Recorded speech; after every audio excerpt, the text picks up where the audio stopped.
Assalamualaikum warahmatullahi wabarakatuh. Salam dan bahagia Bapak Ibu Guru Penggerak.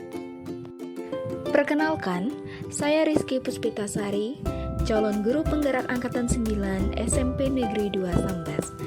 Kali ini, video saya berupa aksi nyata modul 1.1 Filosofi Ki Hajar Dewantara. Selama mengikuti pendidikan guru penggerak di modul 1.1, saya menyadari bahwa seharusnya saya melakukan proses pembelajaran secara menyeluruh, bukan terpaku pada aspek kognitif saja, melainkan juga aspek afektif, psikomotor, spiritual, sosial, dan budaya. Sebagai seorang guru, saya tidak boleh menuntut murid berhasil memenuhi target ketercapaian pembelajaran, namun menuntun mereka dalam belajar yang tak hanya mendapatkan ilmu pengetahuan tetapi juga budi pekerti. Selain itu, murid adalah subjek pembelajaran bukan objek pembelajaran. Jadi, dalam menentukan metode pembelajaran yang tepat, saya lebih memperhatikan karakter, minat, dan kemampuan murid agar tujuan pembelajaran dapat tercapai. Filosofi pendidikan menurut pemikiran Ki Hajar Dewantara ini menyadarkan saya akan pentingnya menuntun siswa dalam proses belajar. Alih-alih menuntut proses akhir yang didapat siswa, sebagai guru, kita bukan hanya sekadar mengajar memberikan ilmu pengetahuan, melainkan menjadi teladan dan mendorong siswa untuk menjadi pribadi yang berakhlak mulia.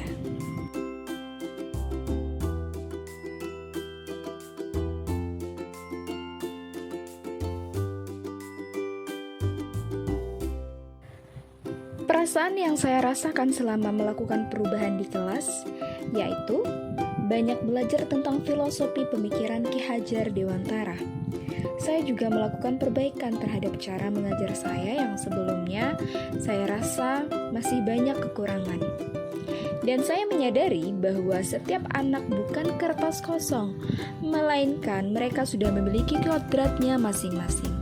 Dan yang terakhir, saya merasa senang dan semakin termotivasi untuk melakukan perbaikan cara mengajar karena melihat siswa yang sangat antusias menerima pembelajaran dari saya.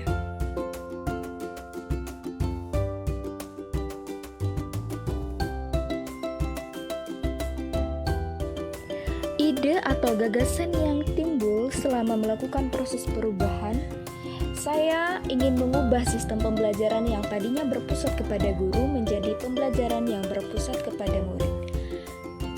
Saya juga ingin mengubah pola pikir dari menuntut menjadi menuntun.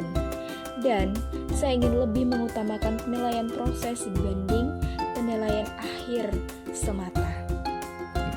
Pembelajaran dan pengalaman dalam bentuk catatan praktik baik yang telah saya laksanakan yaitu 1. Melaksanakan pembelajaran yang berpusat pada murid atau yang dikenal dengan istilah student center.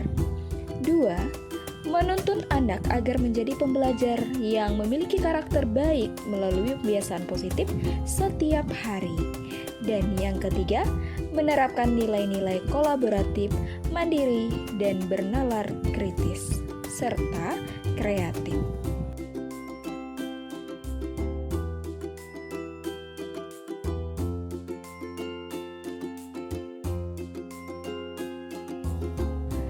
Praktik baik aksi nyata yang saya lakukan terdiri dari 3 tahap, yaitu tahap perencanaan, tahap pelaksanaan, dan tahap refleksi.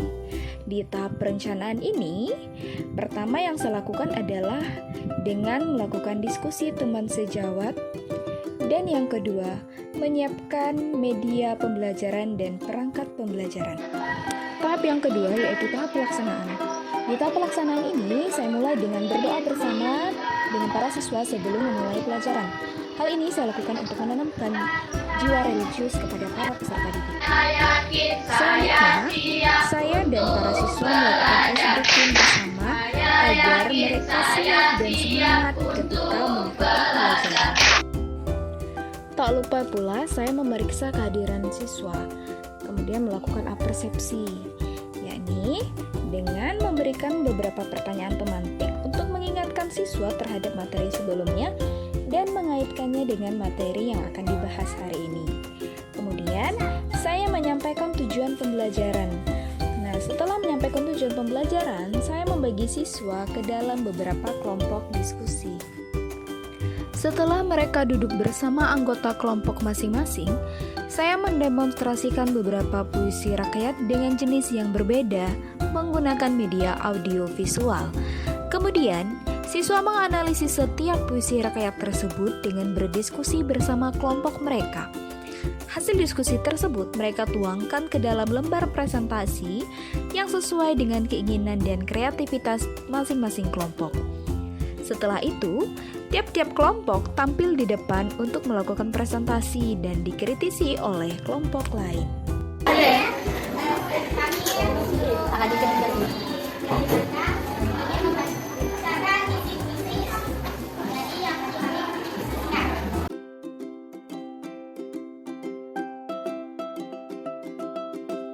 Refleksi saya terhadap proses pembelajaran yang telah saya lakukan tersebut, yaitu saya masih memiliki tantangan yang mana masih ada murid yang kurang percaya diri untuk tampil presentasi di depan kelas. Nah, solusinya saya memberikan motivasi, penguatan, dan apresiasi kepada mereka agar mereka tampil lebih percaya diri lagi ketika di depan kelas. Assalamualaikum warahmatullahi wabarakatuh. Selamat pagi. Perkenalkan, saya Dwi Wahyuni. Saya mengajar mata pelajaran Bahasa Indonesia di SMP Negeri 2 Sambas. Saya adalah rekan kerja dari Ibu Rizky Puspitasari. Beliau adalah calon guru penggerak angkatan 9. Menurut saya, proses pembelajaran yang telah dilakukan Ibu Rizky sudah sesuai dengan metode pembelajaran yang diterapkannya, yaitu problem-based learning, dan sudah sesuai dengan konsep Ki Hajar Dewantara yang sejalan dengan dimensi profil pelajar Pancasila, yaitu beriman, bertakwa kepada Tuhan Yang Maha Esa, dan berakhlak mulia, lalu mandiri, bergotong royong, berkebinekaan global, bernalar kritis, dan kreatif. Sekian dari saya. Wassalamualaikum warahmatullahi wabarakatuh.